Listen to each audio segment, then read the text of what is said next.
តើសម្រាប់ឆ្នាំ2024ក្រុមហ៊ុន DVD នឹងចែកភីលៀបដែរឬទេហើយបើចែកប៉ុន្មានដែរសូមប្រិមិត្តចុច like ចុច subscribe channel ឬយកសញ្ញារូបមកដឹងដើម្បីទទួលបានព័ត៌មានទិន្នន័យមុនគេបើមានចម្ងល់ផ្សេងៗឬមតិយោបល់ចូលរួមអាច comment នៅក្នុងវីដេអូនេះបានក្រុមហ៊ុន DVD Engineering Mako ត្រូវបានបង្កើតឡើងក្នុងឆ្នាំ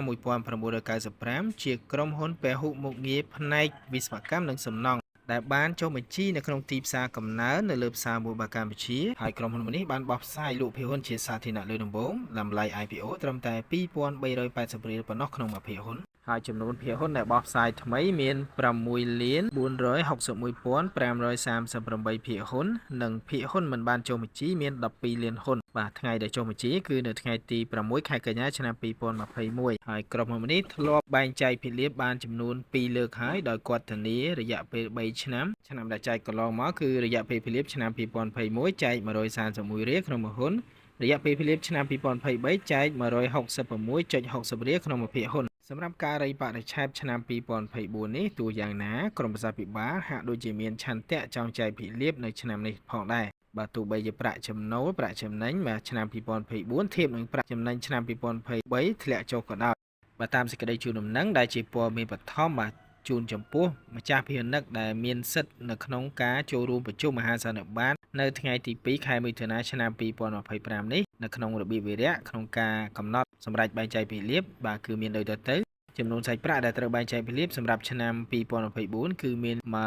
1700លានរៀលជាងដែលស្មើប្រហែល$425,000ជាងភាគលាភសរុបនេះនឹងត្រូវបែងចែកបាទទៅដល់ភាគហ៊ុននិកប្រភេទកឬក៏ Class A នឹងចំនួន845លានរៀលជាងហើយបែងចែកទៅភាគហ៊ុនប្រភេទខឬក៏ Class B មានចំនួន856លានរៀលជាងដោយសារតែភាគហ៊ុននិកប្រភេទកឬក៏ Class A បាទជាវិជ្ជកិនសាធារណៈដែលមានការធានាទិន្នផលភាគលាភអបបរមាប្រចាំឆ្នាំស្មើដល់ទៅ 5.5% មានន័យថាតិចបំផុតប៉ុណ្ណឹងបាទបើក្រុមហ៊ុនរកស៊ីចំណេញច្រើនក៏អាចចែកច្រើនដោយកាលពីឆ្នាំកន្លងហើយអញ្ចឹងបាទជាក់ស្ដែងដោយនៅក្នុងសេចក្តីប្រកាសនេះអញ្ចឹងគឺភាគហ៊ុនប្រភេទកឬក៏វិជ្ជកិនសាធារណៈយើងទទួលបានភាគលាភមួយហ៊ុន130.9រៀលស្មើនឹង 5.5% នៃតម្លៃ IPO ចំណែកប្រភេទខវិញឬក៏ Class B ហ្នឹងបានត្រឹមតែ71រៀលជាងទេក្នុងមួយហ៊ុនចំពោះថ្ងៃ X dividend ឬក៏ X dividend ហ្នឹងគឺនៅថ្ងៃទី11ខែមិថុនាឆ្នាំ